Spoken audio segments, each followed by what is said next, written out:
Typically, corporate clients have a longer lifespan within their business and they can get access to larger funds or more capital.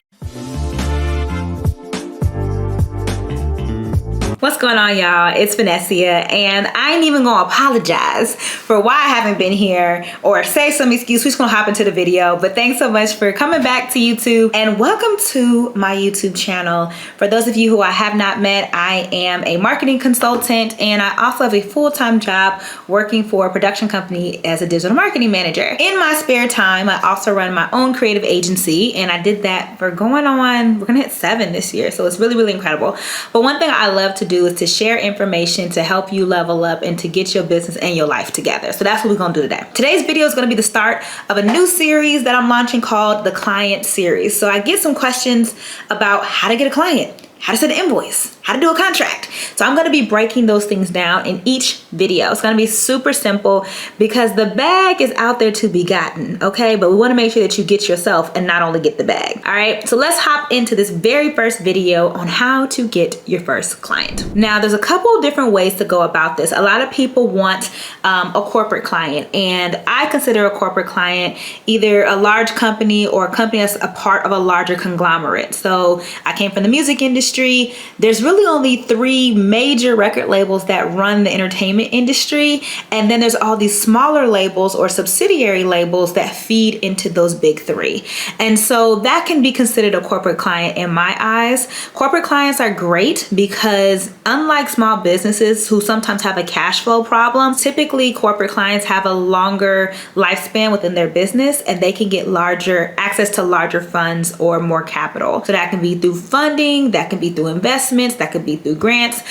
So they typically have a better cash flow than some small businesses who, not shade a small business, I'm a small business owner, but sometimes that cash flow can be a problem. So if you are a contractor or a freelancer, you want to be sure that you are pairing those smaller businesses with 1 or 2 corporate clients that can really help you balance out your cash flow and basically keep the money flowing even if somebody's late over here. Now, it doesn't necessarily mean that they're perfect. I've had corporate clients that have been late with payments and then I had to, almost cease the services, but it does help to have a good mixture of clientele. That way you're not short as a business owner. Now, there's 2 ways that I always recommend getting clients.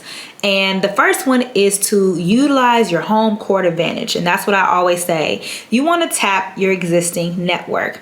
And what I mean by that is a lot of us are in civic organizations, fraternities, sororities, and even our previous employers, our old bosses, our coworkers, and they don't even know what it is that we do. They don't even know how to get in contact with us if they wanted to work with us.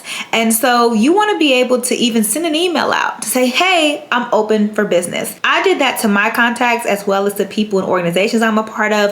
And even if I didn't make a sale that day, I still was top of mind when people thought about digital marketing and social media. They thought of my agency. And so it was really, really cool to see that pay off. So definitely don't negate where you start from, baby. That means you got to do a good job too. When you send out that email like, hey, I'm open for business, make sure that you are tapping your church family, your friends, your friends from college, your friends that you might have met at a meeting. And don't be pushy with it, but just let them know, hey, I'm here for you, boo. The second way you can get a client, and particularly a corporate client, is that you may have to cold pitch. And so pitching is a skill, right? So you really want to make sure that you critically assess the need of the client that you're pitching. Whenever I have pitched, I have done a deep dive into that potential client's brand to say, hey, here are some gaps that you may be missing and that I or my agency can help you fill. You want to make sure that you do your research, and I say that, like, do a deep dive into their brand.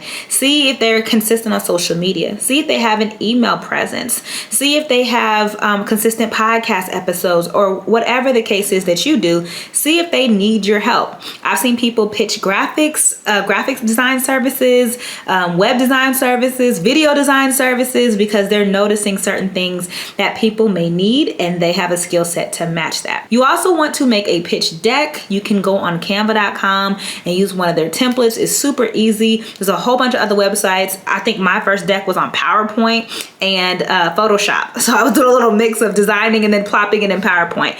So get together a PDF of your business name, what your business is about, the services that you offer, and then for a little pizzazz, customize customize it and see how you can help them. I also like to include sample pieces of work that may work for their company if I'm pitching to them. And that way they can see I've already taken into consideration what their brand is and how my company can add value to it. And here's 2 bonus tips for you as you're pitching and securing corporate clients. One thing is that sometimes the work really comes from the follow-up. So if you're pitching and you don't hear from them for like a week or 2, don't worry, send an email. It could have got buried at the bottom of their email. It's okay. They're not ignoring you. They may be ignoring you, but they may not be, right? So send a follow-up email. Oftentimes I've gotten responses on that follow-up, not on the initial pitch. I get pitched to all the time, and so sometimes I don't respond because I think it's automated or I think it's spam.